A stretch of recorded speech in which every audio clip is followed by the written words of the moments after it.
Good evening to all of you. So, as discussed yesterday, आज हमारा doubt session है, ठीक है.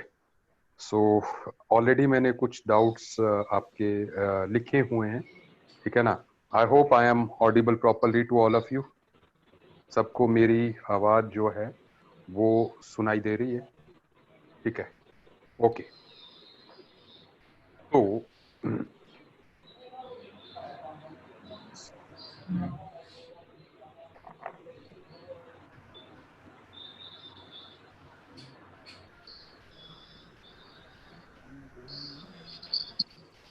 अब यहाँ पर देर के लिए मैं आपसे चैट नहीं कर पाऊंगा, बट मैं I will be coming on the doubts directly. I have to see the doubts कि आप लोगों के doubts हैं क्या, कौन कौन. ऑलरेडी मैंने बोर्ड पे लिखे हुए हैं, ठीक है ना. सो वन बाय वन हम सब की बात करते हैं.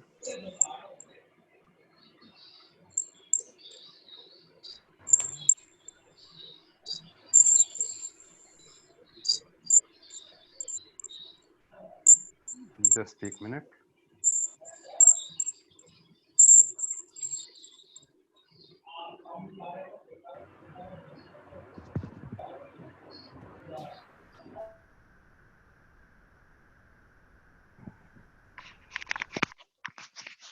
जस्ट एक मिनट. पहले जो मेरे पास डाउट्स हैं,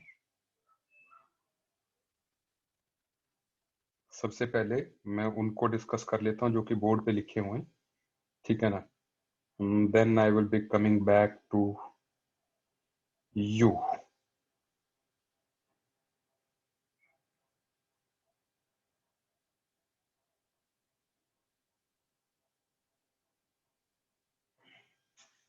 give me just 1 minute. Let me see. अगर मेरे पास हार्ड कॉपी होगी इन डाउट्स की तो it will be easy for us. एक मिनट.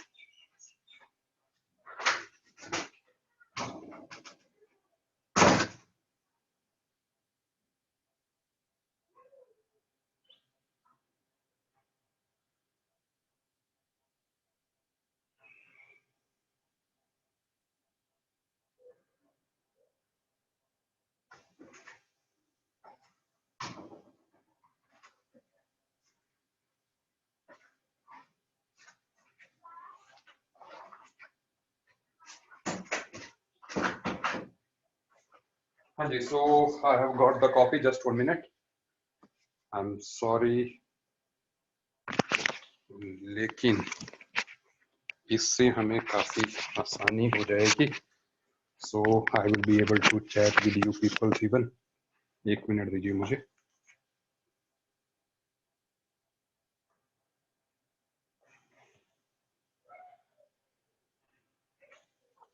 ओके.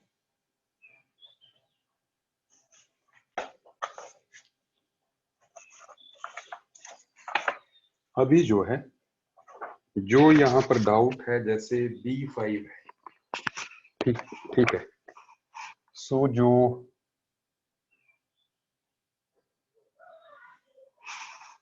एक तो क्वेश्चन नंबर B5 हमसे पूछा गया है, ठीक है. सो ये B5 है क्या?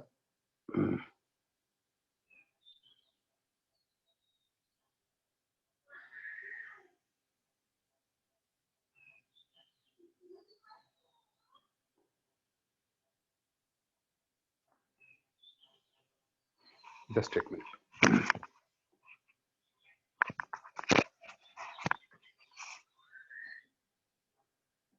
तो अभी B5 को, हाँ, एक्सरसाइज 1E2, ठीक है. अभी सुन लीजिए. पहले इन डाउट्स को कर लेते हैं, फिर मैं आपके डाउट्स ले लेता हूं, ठीक है. पहले ये मुझे बताइए कि एक्सरसाइज 1 में सेक्शन ए में कोई डाउट तो नहीं है? सेक्शन ए में डाउट तो नहीं है? ओके. तो अभी हम सेक्शन बी पे ही आ रहे हैं, जो ये बी वाला है, ठीक है. अभी हम B5 की बात कर रहे हैं, The eyes of a certain member of reptile family passes a visual signal to brain when visual receptors are struck by photons of wavelength this one. ठीक है, तो जो लैम्डा है हमारे पास that is given as 850 nanometers. ठीक है, if total energy of this much, जो energy हमारे पास जो टोटल रिक्वायर्ड है to trip the signal is 3.15 into 10 raised power minus 14 joules. ठीक है, what is the minimum number of photon that would strike the receptor? ठीक है, एक मिनट देखो, ये कहा गया है कि जब 850 नैनोमीटर का जो है फोटोन्स जो है इस पे रेप्टाइल फैमिली पे की आई पे स्ट्राइक करते हैं तो विजुअल सिग्नल्स तब जाते हैं अगर टोटल एनर्जी जो है 3.15 10⁻⁻14 जूल की है। मतलब एक फोटोन अगर हमारी आंख पे पड़ जाएगा या उस रेप्टाइल की आई पे पड़ेगा तो उससे जो है मैसेज नहीं जाएगा ब्रेन तक, क्योंकि जैसे अंधेरा भी होता है ना, अंधेरा जो है कई बार क्या होता है कि पूरी तरह से अंधेरा भी नहीं है लेकिन तब भी हमें नहीं दिखता, रीजन बीइंग हमारी, जबकि कुछ और एनिमल्स को दिख जाता है, रीजन उसका कि हमारी जो आई है ना उस तक सिग्नल पहुंचने के लिए एक मिनिमम एनर्जी रिक्वायर्ड होती है। जैसे यहां पर 3.15 इंटू 10⁻⁻14 जूल्स है, तो हम फॉर्मूला लगाएंगे E is equal to E total is equal to NHC upon lambda. तो हमसे नंबर ऑफ फोटोन्स जो है पूछे गए हैं जो कि इससे आएगा which comes out to be E total into lambda upon HC, और इसको जब कैलकुलेट करेंगे 3.15 10⁻⁻14 और लैम्डा 850 नैनोमीटर्स है तो 850 इंटू 10⁻⁻9 हम लिखेंगे। H की वैल्यू हमें कहा है 6.6 10⁻⁻34 लेनी है, C की वैल्यू 3 इंटू 10⁻8 लेनी है। ठीक है, तो इसको जो है हम लोग जो है, ठीक है, ये क्वेश्चन नंबर B5 है जी, क्वेश्चन नंबर B5 है ये। ठीक है, आप देख लें अपने पैकेज में B5 ही है ना, ठीक है, कंफर्म कर लें इसको जो है। ठीक है, और B5 का आप आंसर एक बार देखें, इज इट B4? ओके, मेरे पास जो कंटेंट होगा हो सकता है वो ओल्ड हो। व्हाट इज, ओके कोई बात नहीं। तो B5 की स्टार्टिंग किससे हुई है? 2 bulbs A and B, 2 bulbs A and B, यही है द थ्रेशोल्ड फ्रीक्वेंसी, कोई बात नहीं। तो इस क्वेश्चन को मैं हटा रहा हूं, ठीक है, ओके।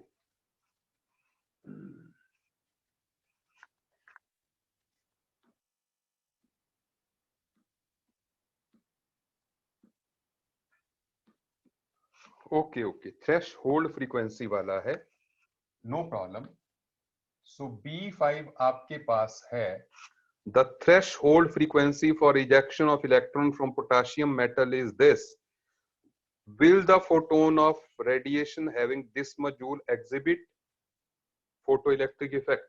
देखो, पहले हमने क्या करना है, हमने इसकी एनर्जी निकालनी है E is equal to h nu से। तो जब हम ऐसा करेंगे 6.626 इंटू 10⁻⁻34 इंटू न्यू, न्यू जो है दैट इज 5.3 इंटू 10⁻14 है। आप इन दोनों को मल्टीप्लाई करके बताइए क्या आएगा। You just multiply this and this. Please answer दीजिए मुझे।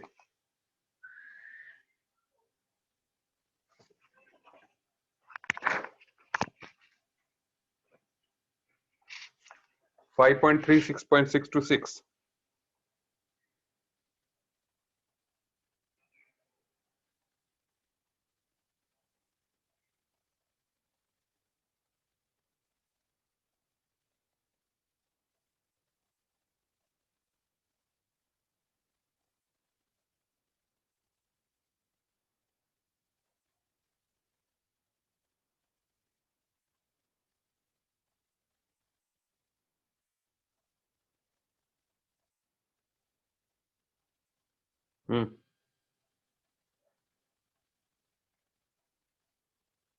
जस्ट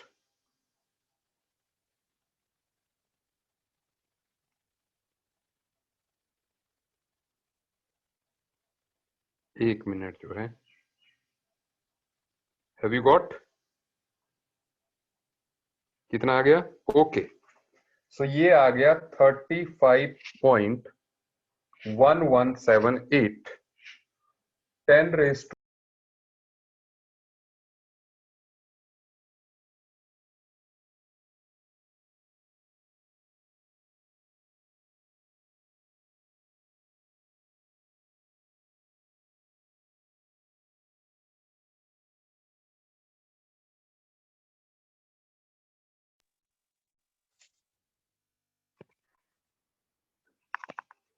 नहीं नहीं नहीं, वो बीच में हो गया होगा। ठीक है, ये -20 है। ठीक है, तो अगर हम इसकी वैल्यू छोटी कर रहे हैं तो ये -19 हो जाएगा। ठीक है, सुनते जाइए अब। तो हमारे जो क्वेश्चन है, हमारे क्वेश्चन में वैल्यू कितनी है? हमारे क्वेश्चन में जो वैल्यू है 3.3 10 रेज्ड पावर -19 और ये है 3.5। सो दैट मींस ये एनर्जी जो है बड़ी है। ठीक है ना? तो इसलिए जो है 3.3 10 रेज पावर -19 वाला will not be able to exhibit the photo electric effect. क्या आपको आंसर मिल गया? ठीक है, क्योंकि this value is bigger than हमारी जो थ्रेशहोल्ड एनर्जी है। ठीक है ना, ये थ्रेशहोल्ड एनर्जी है ना। ठीक है ना, ये न्यू नॉट था। तो as E naught is more than, जो थ्रेशहोल्ड एनर्जी है वो उस एनर्जी से ज्यादा है, इसलिए no ejection of electron will occur. Is it okay? ठीक है, सुनते जाइए। अब जो है नेक्स्ट थिंग, तो एक मिनट,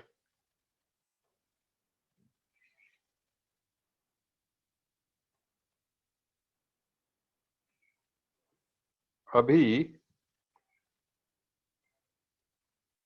आप मुझे अब अगला क्वेश्चन जो है, क्योंकि हर बार नहीं तो यही होगा कि मैं गलत वाला पिक कर लूंगा। एक minute, let me just solve this problem. मेरे पास है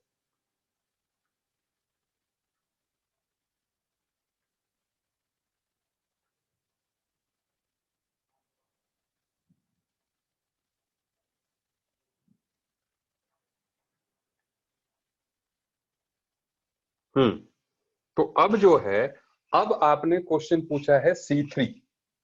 ठीक है, हम आ रहे हैं C3 पे, और जो C3 है वो है find the ratio of time period of second Bohr orbit of helium and fourth Bohr orbit of lithium 2 positive. मैंने क्वेश्चन सही उठाया ना? मुझे जवाब दीजिए। यस, ठीक है ना? तो सुन लीजिए अब सुन लीजिए। ठीक है, दैट इज, इसमें टाइम पीरियड जो हमारे पास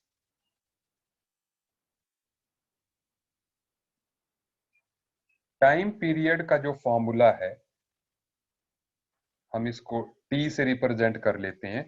दैट इज 2πr/v। यही फॉर्मूला होता है।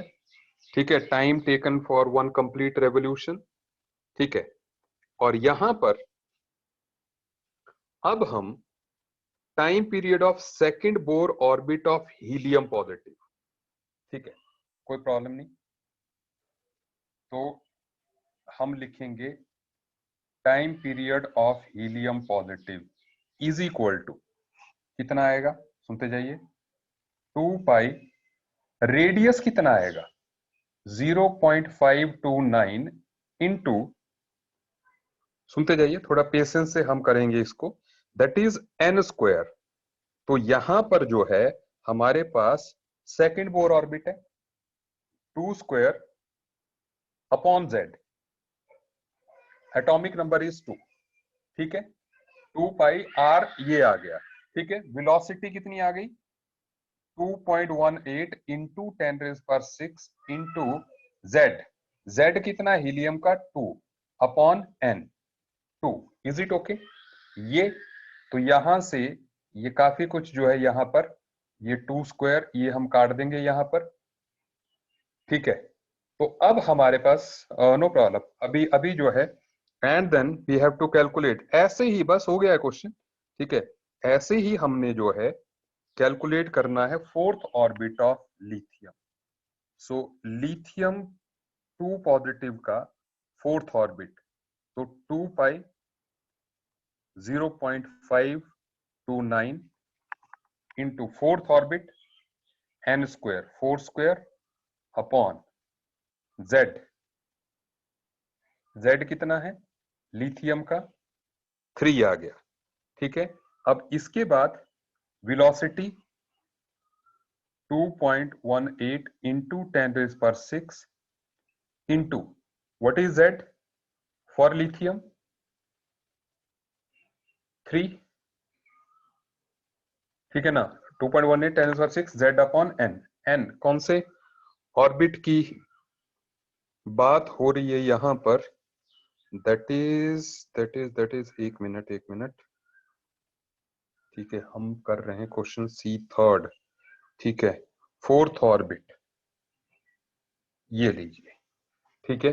बस ये कैलकुलेशन है अब हमारे पास, ठीक है, this is what we had to calculate. तो आपका आंसर जो है that is time period of helium positive upon time period of lithium 2 positive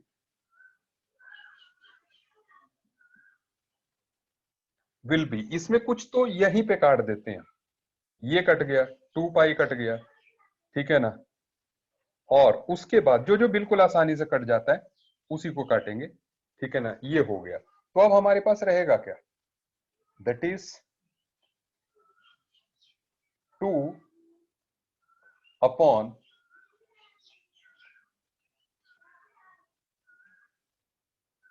4 square 16 into 4 into 9, 18/64, is it okay, मुझे जवाब दीजिए, एक मिनट, कैलकुलेशन में हो जाता है, there might be some this one,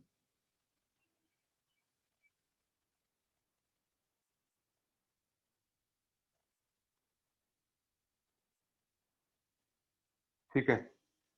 सो 18/64 हमारा आ रहा है, मैंने कहा कैलकुलेशन को एक बार जो है आप कंफर्म कर लीजिए, तरीका हमने बिल्कुल सही लगाया होगा, ठीक है। तो let us see the answer of C3,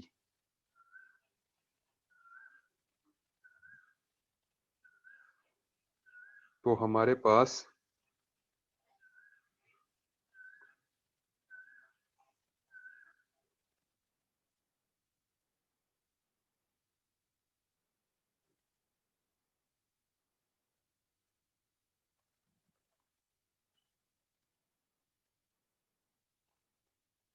एक मिनट,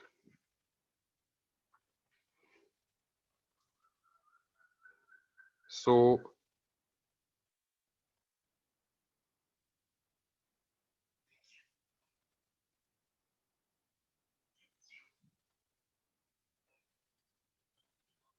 आप कंफर्म कीजिए यार, C3 का आंसर क्या है, ठीक है, आ गया ना, डन।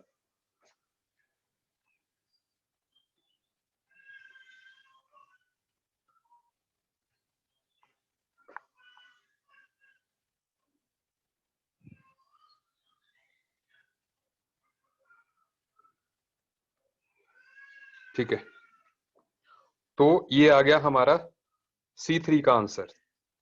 ठीक है, कंफर्म कीजिए सही है। ठीक है, चलिए आगे बढ़ते हैं हम, लेकिन मुझे कंफर्म करने दीजिए ऐसे।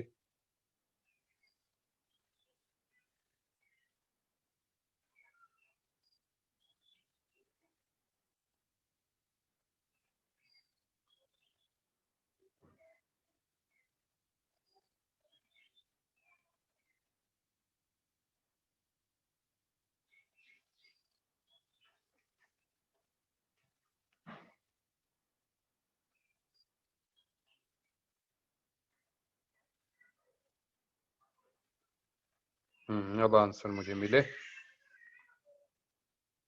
तो C3 का जो आंसर है 9/32, बिल्कुल सही है। सॉरी, ज्यादा टाइम लग गया इसमें जो है हमें ढूंढने में। डन, आगे बढ़ रहे हैं। अब हम थोड़ा स्पीड में प्रोसीड होंगे। ठीक है, सुनिए।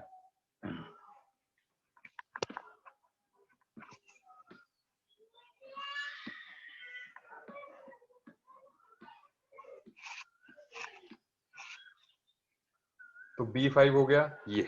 अब हम आ रहे हैं C6 नंबर क्वेश्चन पे। So what is this C6 number question, हम देखते हैं।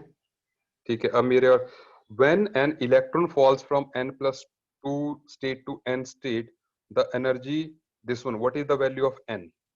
ठीक है, बिल्कुल आसान है यार ये। दैट इज, आप C6 थोड़ी सी कैलकुलेशन आपको करनी पड़ेगी। दैट इज, हम करेंगे delta E is equal to, किस में दी है एनर्जी, इतने जूल्स है ना। तो हमने एक एक हमने कैलकुलेशन की थी, दैट इज एनर्जी की। ठीक है, और उसमें हमने लिखा था कि delta E is equal to, joules में क्या वैल्यू लिखी थी हमने,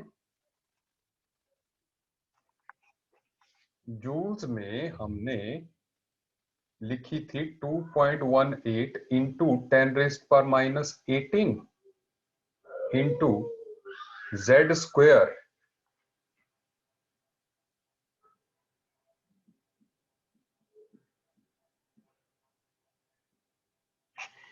क्या यही वैल्यू लिखी थी?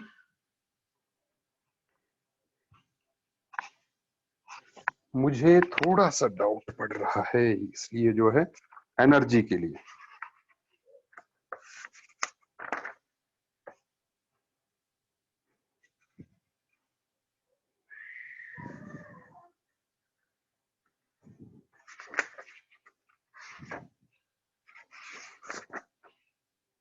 एनर्जी की जो वैल्यू हमने लिखी थी, क्या वैल्यू लिखी थी यार जल्दी से, 2.18 10⁻⁸, सॉरी। ठीक है, अच्छा, तो अब आप क्या करेंगे यहां पर, दैट इज, सुनते जाइए, अब हो गया क्वेश्चन ही।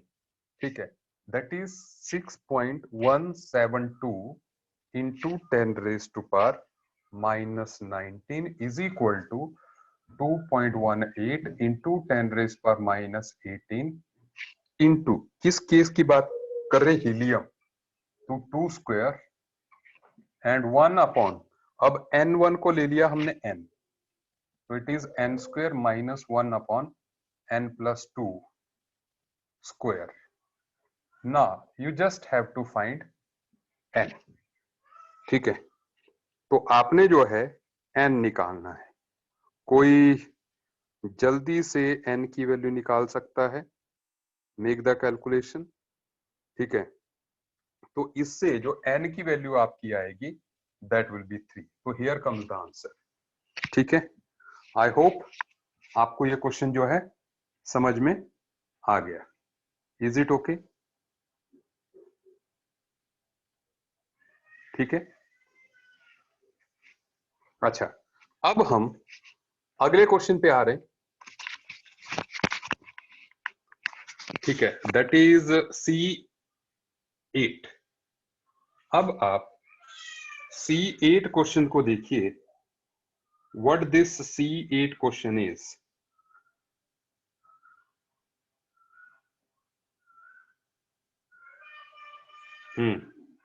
तो यहां पर C8 जो है, ये वैभव ने पूछा, उत्कर्ष ने भी पूछा है मेरे से जो है, the energy level of hypothetical one electron atom are given below, find the ionization potential of atom. मेरी बात को सुनते जाइए 1 मिनट, ठीक है। मैं कुछ लोगों को इफ आई सी, ठीक है ना, मैं अनम्यूट कर रहा हूं। कई लोगों ने मेरे से डाउट्स पूछे हैं, सुन लीजिए। अब find the ionization potential of atom. देखो, आयोनाइजेशन पोटेंशियल क्या होता है?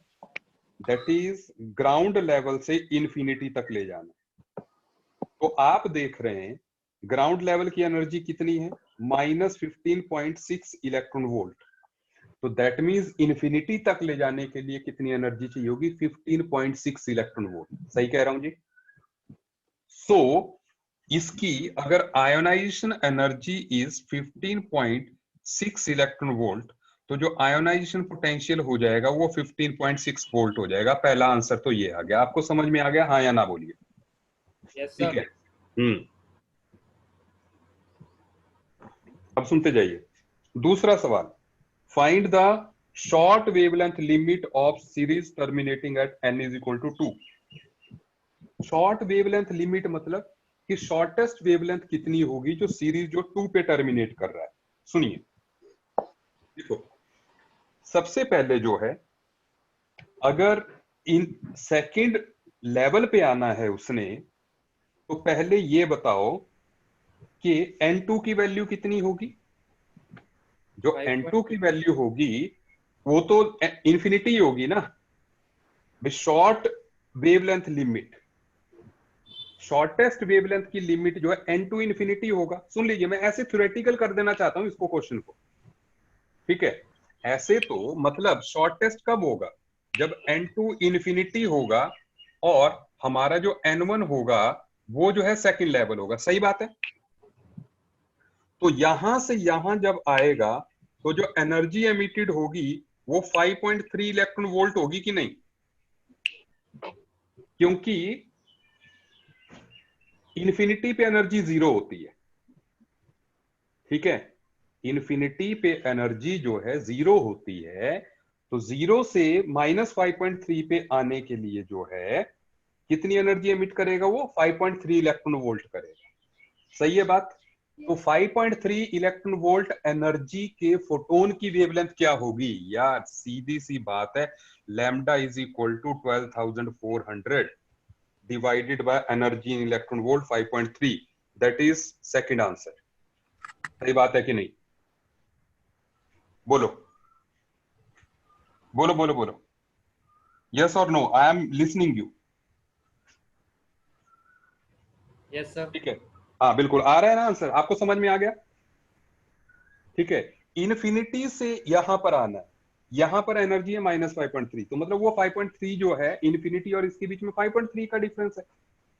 तो 5.3 इलेक्ट्रॉन वोल्ट का ही फोटोन जो है एमिट होगा, उसकी वेवलेंथ क्या होगी हम सीधे जो है शॉर्टकट से निकाल लेंगे।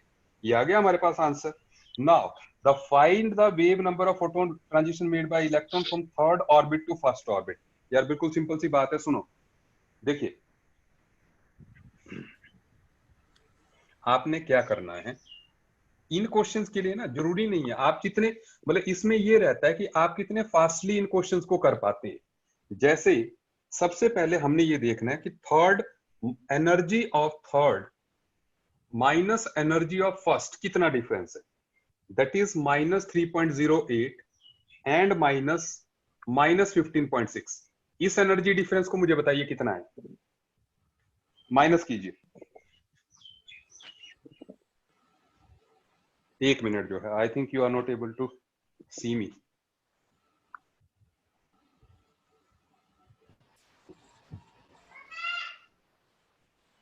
Just 1 minute.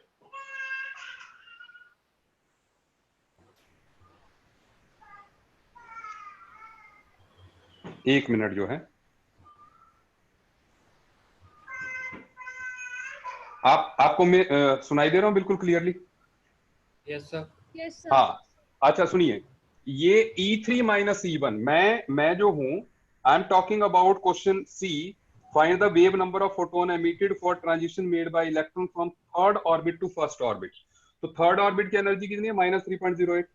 फर्स्ट ऑर्बिट की कितनी है? -15.6। इनका डिफरेंस निकालिए, कितना आ रहा है? बोलिए बोलिए। 12.52। 12.52, सुन लीजिए, 12.52 आ गया। यस और हमारा लैम्डा कितना आएगा इससे? 12,400 डिवाइडेड बाय 12.52 यस आर्मस्ट्रॉन्ग में, this much Armstrong. So that means अगर हमने जो है वेव नंबर निकालना, ऐसे हम लिख सकते हैं 12,400 12.52 इंटू 10⁻⁻10 मीटर्स लिख देंगे, सही बात है? ठीक है, तो वेव नंबर क्या होता है? That is 1/λ। सो 1/λ कितना होगा? 12.52 डिवाइडेड बाय 12,400 इंटू 10⁻10 पर मीटर। बोलो सही है कि नहीं? Yes sir. Yes sir. बोलो सही है? यस सबको आ गई मेरी बात समझ? इजी? हम्म। ओके।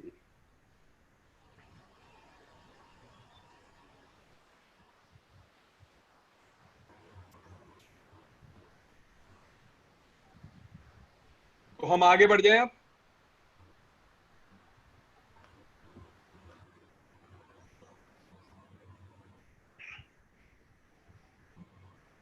ठीक है, ये हो गया। अच्छा, सेक्शन डी क्लियर हो गया। अब सी क्लियर हो गया। अब डी वन सुनिए। Calculate the two longest wavelength of radiation emitted from hydrogen atom make transition from higher state to n is equal to 2 state. Calculate the two longest wavelength of radiation emitted when hydrogen atom make transition from higher state to n is equal to 2 state. ध्यान दीजिए, देखो ये numerical कम theoretical ज्यादा होते हैं ऐसे सवाल ना। देखो n is equal to 2 state में आना है, ये n इज इक्वल टू 3 है, n इज इक्वल टू 4 है, n इज इक्वल टू 5 है, ऐसे देयर आर सो लेवल्स। अब सुनिए, सबसे लॉन्गेस्ट वेवलेंथ कहां पे आएगी? जब थर्ड से सेकंड में आएगा, सही है बात? और उससे छोटी कहां पे आएगी? ये उसने दो लंबी पूछी है, दो लंबी वाली पूछी है ना, तो एक ये होगी, उसके बाद ये होगी। जैसे Yes, जैसे डिफरेंस ज्यादा होता जाएगा वैसे वैसे जो है आपको क्या कहते हैं, जो वेवलेंथ है वो बड़ी मतलब छोटी होती जाएगी, एनर्जी ज्यादा होता जाएगा। तो मैं पहले जैसे आपको बता देता हूं अब जो है इसको कैलकुलेट करके कि जो दो वेवलेंथ होंगी उसको हम कैसे कैलकुलेट करेंगे। वैसे तो मैं सबसे आसान तरीका जो है इसका ऐसे बता सकता हूं आपके लिए। मुझे बताइए इसकी एनर्जी कितनी होती है? -13.6। इसकी कितनी आती थी? बोलो बोलो। सर N2 की -13.6 थोड़ी होती है। ओए हाँ, इसकी -13.6 नहीं होती ग्राउंड लेवल की। इसकी कितनी होती है? Yes sir. -3.4। Yes sir. इसकी कितनी होती है? 1.51। Yes sir. इसकी कितनी होती है? 0.85। 0.85। सुनिए सुनिए सुनिए, अब बिल्कुल आसानी से कर देना। हमने क्या करना है, दैट इज जो इसकी बात करते हैं सबसे पहले। इसमें डेल्टा ई कितना हुआ? That is -1.51 -3.4। निकालो कितनी वैल्यू आ रही है?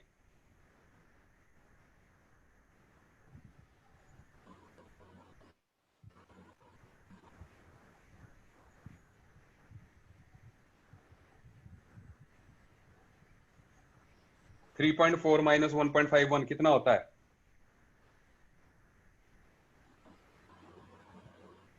मैं सुन रहा हूं आपको, चैट मत करो, ऐसे बोल दो।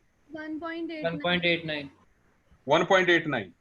तो लैम्डा क्या आ जाएगा? दैट इज 12,400 डिवाइडेड बाय, आ गया पहला आंसर। ऐसे ही सुन लीजिए, ऐसे ही दूसरा आ जाएगा, लैम्डा इज इक्वल टू 12,400। यहां पर मैं डायरेक्टली कर रहा हूं अब, दैट इज अब सेकंड लाइन क्या होगी, उसका डिफरेंस जो है 3.4 माइनस दिस, ये आ जाएगा 3.4 माइनस 0.85, ये दूसरा आंसर है। सही बात है, जैसे इसमें हमने 3.4 माइनस 1.51 ही हो गया ना एक तरह से कैलकुलेशन करके, this is equal to 3.4 minus 1.51, तो वैसे ही दिस माइनस दिस, ये जो एनर्जी डिफरेंस इतना आएगा, you will calculate the next lambda. ये दो आंसर्स हैं, बोलो आगे आंसर की नहीं? Yes sir. यस और नो कीजिए, इसका आंसर कंफर्म कर लो ना। आ गया ना? हाँ जी। मैं आगे बढ़ जाऊं? हाँ जी सर। ओके डन, D1 बिल्कुल। अच्छा अब सुनिए, अब नेक्स्ट थिंग, जस्ट एक मिनट।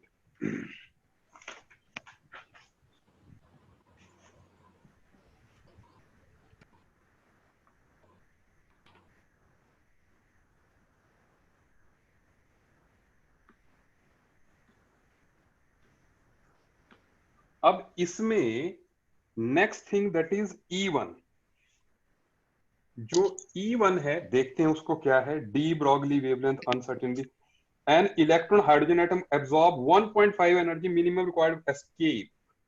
ठीक है, तो what is the wavelength of emitted electron? सुन लीजिए मेरी बात जो है, जो हाइड्रोजन एटम है उसकी ग्राउंड स्टेट में एनर्जी कितनी होती है? -13.6। इन्फिनिटी पे कितनी होती है? ये इन्फिनिटी लेवल है, n is equal to infinity, ये n इज इक्वल टू 1 है। सुन लीजिए, अगर ये 1.5 टाइम्स एनर्जी गेन कर रहा है तो दैट मींस 13.6 का 1.5 टाइम्स कितना हो गया? बोलो बोलो। 20.4। 20.4 इलेक्ट्रॉन वोल्ट। मतलब यहां पर जो मौजूद इलेक्ट्रॉन है, सुन लीजिए, अगर हम उसको 20.4 एनर्जी देंगे, सही है बात? तो सुन लीजिए, देखो इन्फिनिटी पे ले जाने के लिए उसको 13.6 चाहिए, -13.6 से इन्फिनिटी पे ले जाने के लिए 13.6 तो वहीं तक यूज हो जाएगी। जो -0.5 है ना, 0.5 टाइम्स। ठीक है भाई, 20.4 में से 13.6 माइनस करो, कितना आएगा? 6.8। 6.8।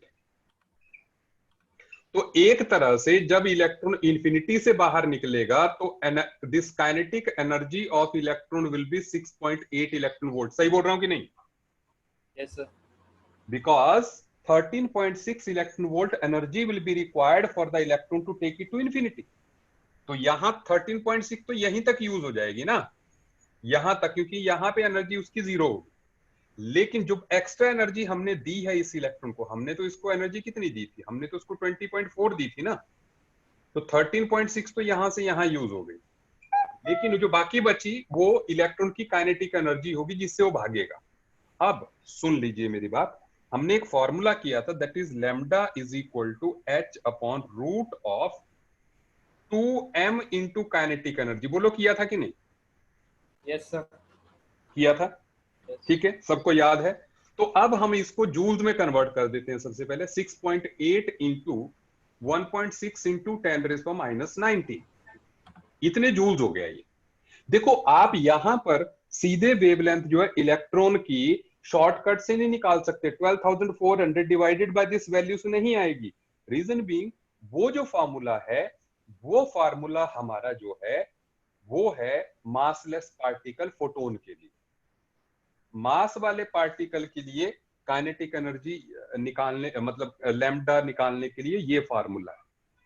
Is it okay? ठीक है, तो ये ध्यान दीजिए। अच्छा सुनिए, अब कैलकुलेशन ये इसमें, दैट इज 6.626 10⁻⁻34, ठीक है, divided by root of 2, electron का मास कितना है? 9.1 10⁻31, और kinetic energy 6.8 into 1.6 into 10⁻⁻19, just the calculation. ठीक है, and with this calculation you will get lambda. अगर कोई डेयरिंग बनना चाहता है तो he can make the calculation.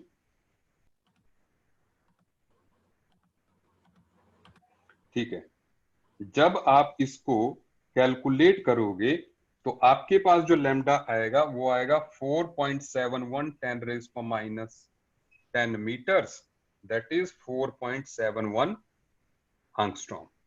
Is it okay? तो ये आंसर जो है आपका इससे आ जाएगा। किसी को डाउट?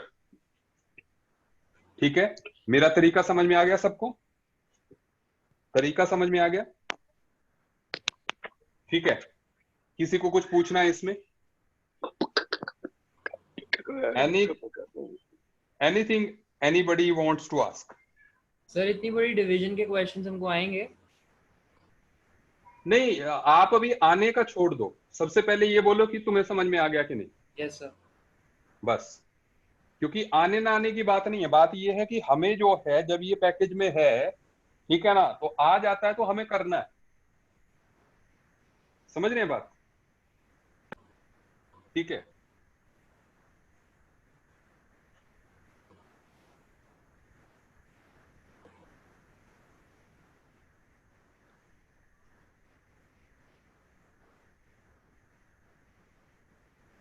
ये सब्जेक्टिव क्वेश्चंस हैं। आईआईटी आजकल ऑब्जेक्टिव हो गया है, तो बात ये है, लेकिन वापस वो सब्जेक्टिव पे आ रहे हैं क्योंकि उन्होंने मेंशन कर दिया है कि कुछ जो है क्वेश्चंस जो है बच्चों को राइट भी करने पड़ेंगे। Is it okay?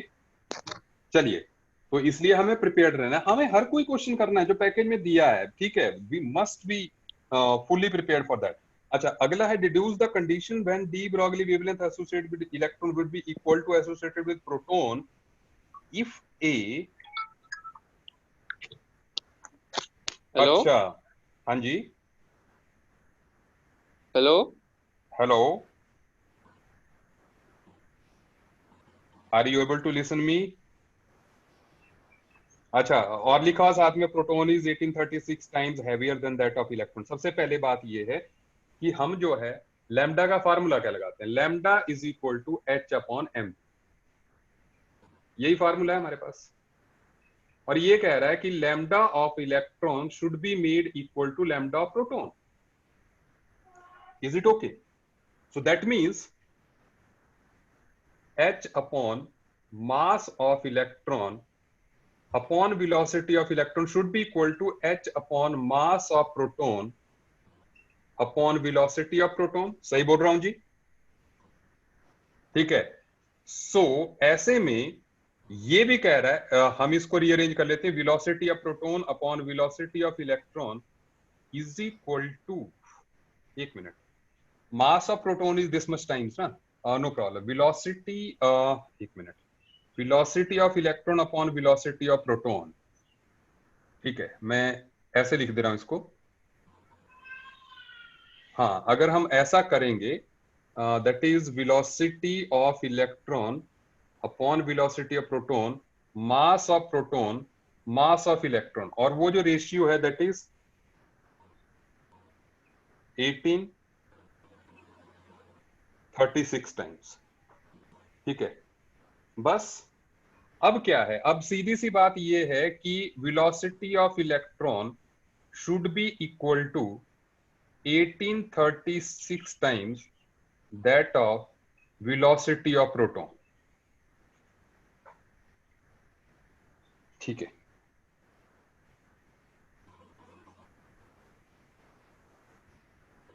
ये E1 है,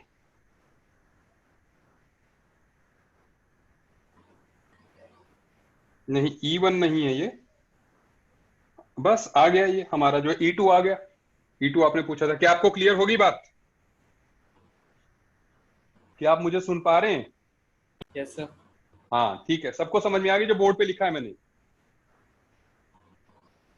कोई डाउट है? No sir. किसी को कुछ बोलना है? कोई डाउट नहीं है ना? ठीक है, हम आगे बढ़ रहे हैं, जस्ट एक मिनट।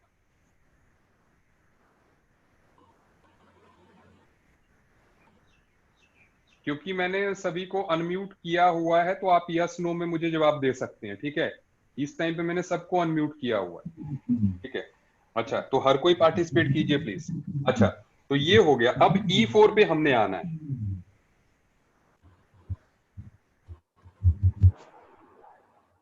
और आप प्लीज वैसे ही पढ़ा करें जो है जिस तरीके से क्लास में पढ़ते हैं, बिकॉज सिंसियरिटी यहाँ पे मायने रखेगी। ठीक है, वी डोंट नो ये कहाँ कब तक लॉकडाउन चलेगा जो है। ठीक है, तो हमें इस तरह से पढ़ने की। अच्छा सुनिए, if uncertainty is are equal, uncertainty in measurement of velocity, position और मोमेंटम अगर इक्वल है, क्या बात करते हैं यार, delta X into delta P is equal to और greater than H upon 4 pi. ठीक है, हमारा फार्मूला ये है। अब सुनिए, अगर ये बराबर है delta X is equal to delta P, that means हम कह सकते हैं delta P is equal to, जो कि एम डेल्टा वी होता है। ठीक है, तो डेल्टा पी का स्क्वायर आ जाएगा ना, delta P into delta P, M delta V is equal to H upon 4 pi. ठीक है ना। अब calculate uncertainty in measurement of velocity, तो delta V is equal to, delta V square क्या आ जाएगा, H upon 4 pi M square, delta V is 1 upon M 2m H upon pi. बोलो सही निकाला जी? कंफर्म कीजिए। Yes sir. E4 का आंसर जो है चेक कीजिए। यस सर, यही है। बिल्कुल सही है। हम आगे बढ़ रहे हैं अब। ठीक है, कैलकुलेशन आपके सामने है। ठीक है, डन।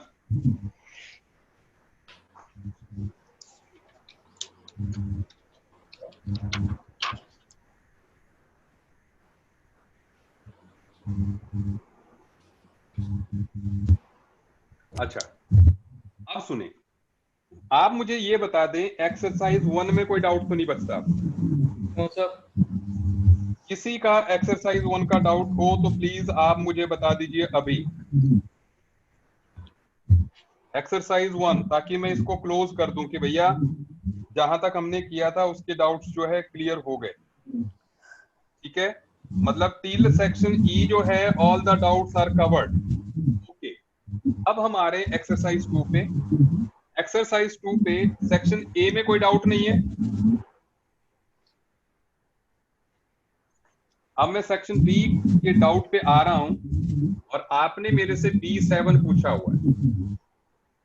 ठीक है, A bulb of 40 watt is light this much, this number of photons 20 seconds are। सुन लीजिए, देखो अब यहां पर सुन लीजिए। अभी मैं थोड़ी देर आपको लिसन नहीं कर पा रहा हूं, कहीं से डिस्टरबेंस आ रही है ऐसे ही। ठीक है, तो 40 वॉट का बल्ब है। ठीक है, 40 वॉट का मतलब क्या होता है, 40 जूल्स पर सेकेंड। सो अगर ये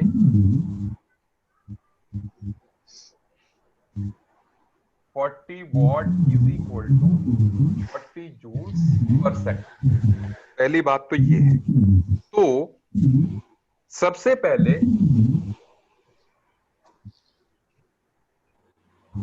energy emitted in 80 seconds, 20 second, सुन लीजिए,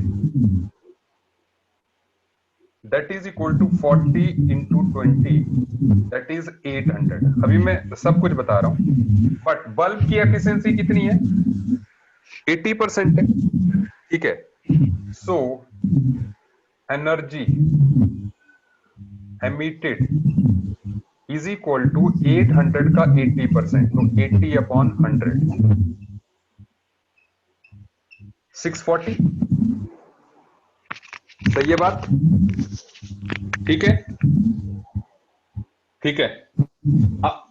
अब इसके बाद इतनी एनर्जी रिलीज है। अब हम अगेन फार्मूला लगाएंगे, E is equal to NHC upon lambda, and number of photons emitted are E lambda upon HC, और energy 640 joules, lambda 620 nanometer 10⁻⁹ H की value 6.626 10 raised power minus 34 and C की value 3 into 10 raised power 8। ठीक है, सो N जो है आपके पास answer आ जाएगा B7। आप कैलकुलेशन कीजिए। ठीक है, तो इसमें जो आपका आंसर आएगा B7 का, एक मिनट यार, हमने सही तो पिक किया, एक मिनट।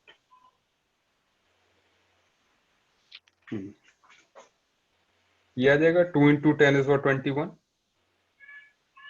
ठीक है, जब आप इसको कैलकुलेट करेंगे प्लीज। ठीक है,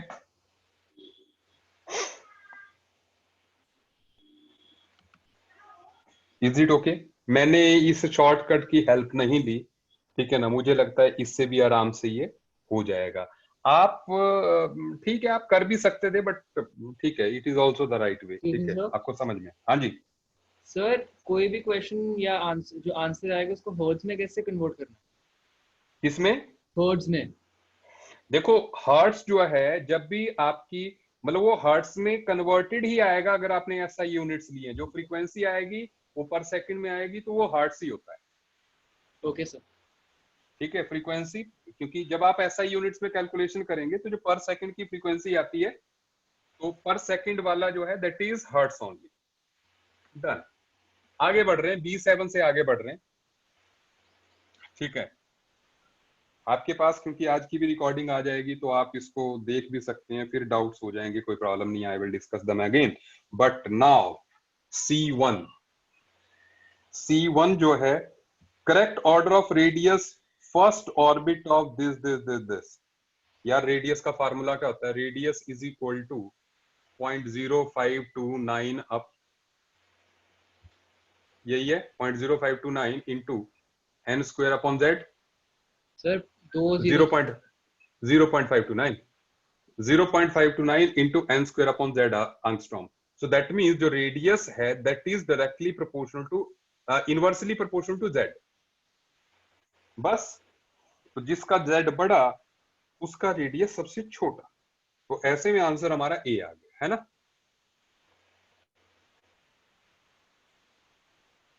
क्या आपको मेरी बात समझ में आ गई? ठीक है, चलिए, तो C1 के बाद अब बात है C3 की। Correct relationship. ठीक है, ये जो है ना, मुझे लगता है एक अगर एनर्जी आ गई तो मुझे लगता है सारी ये आ जानी है। ठीक है, energy of hydrogen half energy of second orbit is equal to this. देखो, हम C3 को सॉल्व करते हैं। एनर्जी पहले ऑर्बिट ऑफ हाइड्रोजन की कितनी होती है? -13.6 इंटू क्या होता है एनर्जी का formula? 13.6 z square upon n square, z square upon n square ना। तो z कितना है हाइड्रोजन का? 1। तो ये आ गया -13.6। सुनिए, ऐसे ही energy of second orbit of helium कितनी है? Helium positive, that is -13.6 into z square upon n square. z helium का कितना है?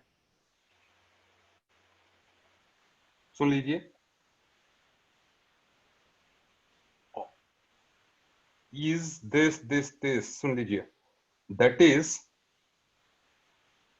E2 of helium positive. मुझे क्योंकि पहला गलत लग रहा है, z square upon n square, second orbit कह रहा है ये तो ये भी -13.6 आ रही है ना,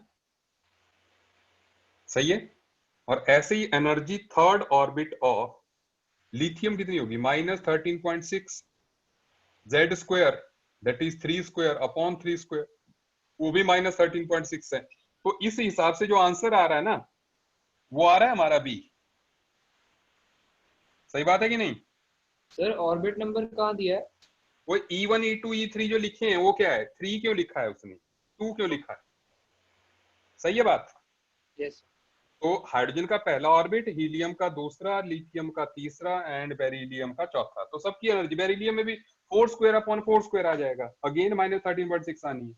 सही है बात? तो इसलिए जो है हमारा C3 भी हो गया। ठीक है, choose the correct relationship based on bourse theory. ठीक है, अब ये बताओ यार, डाउट किसमें है?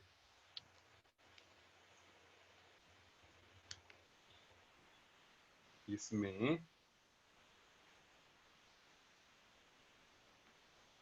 देखो, वेलोसिटी का फार्मूला क्या होता है?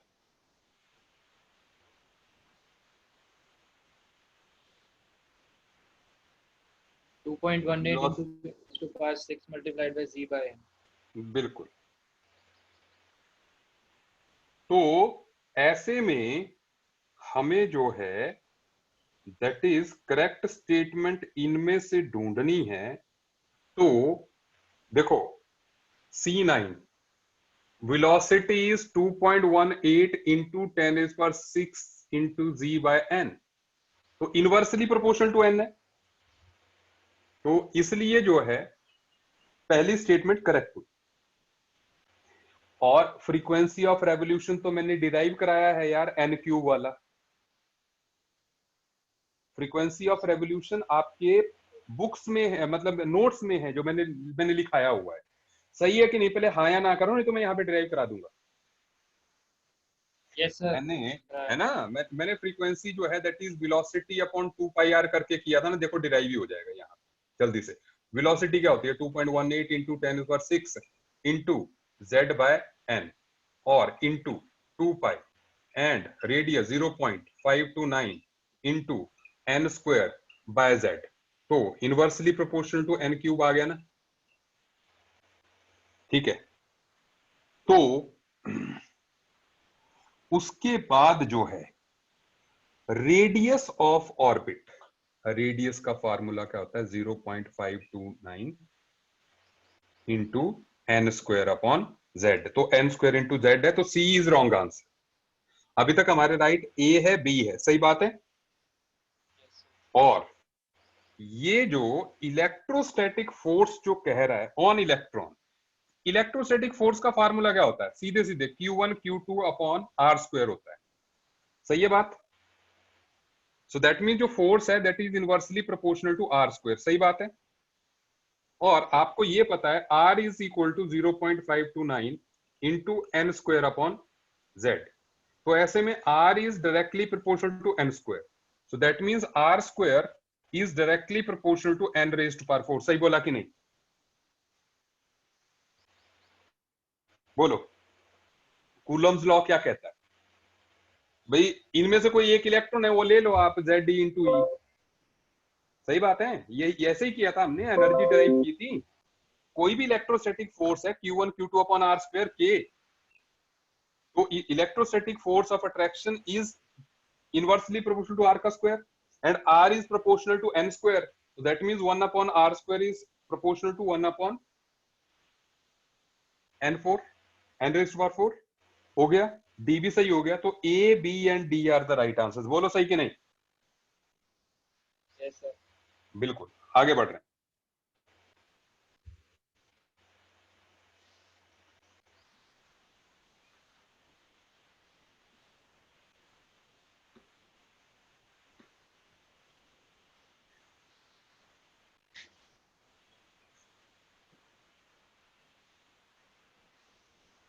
ठीक है, सुनिए अब। नाउ D3 पे आ रहे हैं। The wavelength of a spectral line for an electron inversely proportional to, wavelength spectral line inversely proportional to, यार सीधे सीधे डी है भाई। जितना एनर्जी का डिफरेंस होगा दो लेवल्स में, है ना, that is equal to Hc upon lambda. तो एनर्जी का डिफरेंस ज्यादा तो लैम्डा कम। सही है बात? डी आ गया आंसर, यस और नो? Yes sir. बिल्कुल। मुझे यस नो सुनाई देना चाहिए यार, क्योंकि मैं आपको सुन रहा हूँ इस टाइम पे जो है, ठीक है। तो इसलिए E3 की बात कर रहे हैं अब जो है, ठीक है। The approximate wavelength associated with this. देखो यार, कई लोगों ने ना मीटर पर आवर को उनको मीटर पर सेकंड कन्वर्ट करना ही नहीं आया। तो सबसे पहले जो है, मतलब उन्होंने मीटर पर आवर में ही आंसर दे दिया, बस यहीं पे गड़बड़ हुई है जिन्होंने इस क्वेश्चन को गलत किया। दैट इज, जो वेलोसिटी है हमारी जो है, दैट इज 5, और आर कितने हैं पर आर, तो दैट मीन्स इसमें सेकंड्स कितने होंगे, 3600। अब आप इसको मीटर्स पर सेकंड में जो है चेंज कीजिए, बस इतनी सी बात है। और जो एम है वो जो है 200 ग्राम है, तो 0.2 है, बस ये कैलकुलेशन है। अब लैम्डा इज इक्वल टू 6.626 10⁻⁻³